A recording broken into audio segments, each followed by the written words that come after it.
Hello, everyone. Thanks again for watching and listening to the previous podcasts. This week's I'm going to talk about my photography journey so far. But firstly, it's great to see so many people listening and watching on now Apple Podcasts and on YouTube to my channels. It's definitely not the finished product by any means, but we're getting there. It's going to take a lot of work, but I'm enjoying it so far. And I've also confirmed the first guest that will be coming on the podcast in the next couple of weeks. The podcast with that guest will be recorded, so there should be a video coming out after that. We just need to find somewhere to record it, so if anyone has any ideas, leave them in the comments. I've had a busy week so far too, booking a few weddings, including an elopement on Skye in 2025, also on a Tuesday. Now that really is doing your wedding your way. I also photographed a family session on Monday at the Old Town of Leys Gardens in Inverness. It's a great spot for me as a photographer, as there are so many areas in the gardens to get great photos. And I sometimes recommend here to my wedding couples for photos too. It's somewhere I know really well and feel I can get great photos in a short period of time there, meaning it doesn't eat too much into their day. So today I wanted to come on and talk about my photography journey so far. How I got into photography and ended up shooting over 20 weddings last year, whilst also working a full-time job. I actually bought my first camera at the start of 2019 when we found out Kimberly was pregnant with Jacob. I wanted to be able to take good photos of him as he grew up. After buying that camera, the bug caught me early. Going out and taking landscape photos, learning how to edit and become better at taking photos really interested me. And once Jacob was born, I started taking more photographs of people, whether that was Kimberly and Jacob or at family events. I then took my camera out on the golf course and had a light bulb moment, realising I could use my camera as part of my passion for golf. This led me to start photographing golf courses and posting these on Instagram. I was asked to work within the golf section of Visit Scotland and along with plenty other golf courses throughout Scotland over the last couple of years. That's kind of my passion project and has opened up so many doors to me in the golf industry, which I'm really grateful of. When it came to getting into weddings, I kind of fell into that really. Our friends married abroad in the summer of 2019 and then had a home wedding later that year. They asked me if I'd take some photos for them and it snowballed from there. Once I'd photographed that first wedding, which I really enjoyed, I realised this was something I wanted to pursue and ended up starting to book more weddings from there. In 2020, obviously we all know what happened during that year with lockdowns, but I still managed to photograph 4 weddings, and I was delighted with that, giving me a platform to start posting on social media and advertising myself to other couples. I'll always be grateful to those first 4 weddings for taking a chance on me. The first full wedding I ever photographed, the couple were great, but the pressure I felt going into it was something I'd never felt before.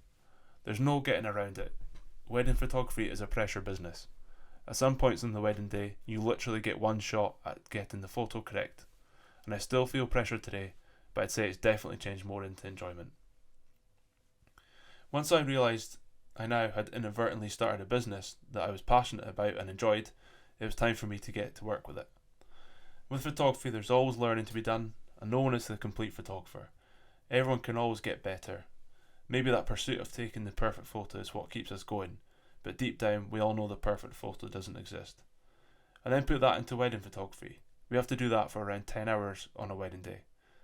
But there aren't many better feelings than leaving a wedding knowing you've taken loads of great photos that you know will look great when they come out after you've edited them. There are a number of factors for me that lead to that feeling. The couple being one. If the couple are in really good form and really up for getting their couple photos, then that comes through in the photos after. The venue as well. It plays a huge part in making the photos look good, and then the weather.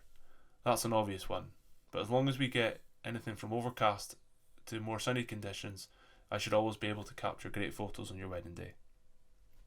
Being a wedding photographer has taken me to loads of amazing places and venues, just like golf has. From being on Achmelvich Beach in the height of summer for an elopement, to a 100-person wedding at a great venue, the place is buzzing and everyone's having a great time. I get the same feeling from all these weddings. 2022 was the busiest year for me yet, shooting over 20 weddings, and honestly every single one of them, from the couples, their friends and all their families, made me feel so welcome and a part of their day. I'm thankful for that, and again it adds to making the day more relaxed and for great photos. For this year, as most of you will know, we've had our second child at the start of this year, so I've kind of limited my bookings into the summer, but it's looking like it will be close to 20 weddings that I will photograph again this year, and I feel that's the right number for me and our family going forward. I can't wait to photograph all these weddings, meet the amazing couples, and photograph weddings at stunning venues.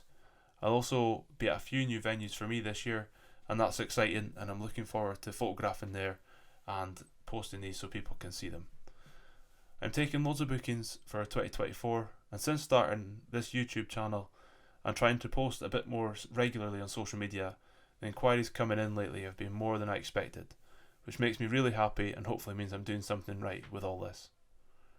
And I'm really looking forward to this year to also grow and improve my skills as a photographer, but also growing the business side of things too.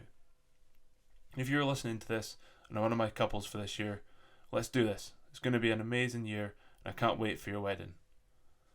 So that's a little bit about my photography journey so far. I'll probably talk more about my journey as these podcasts go on, and I've probably forgotten to say stuff today in this.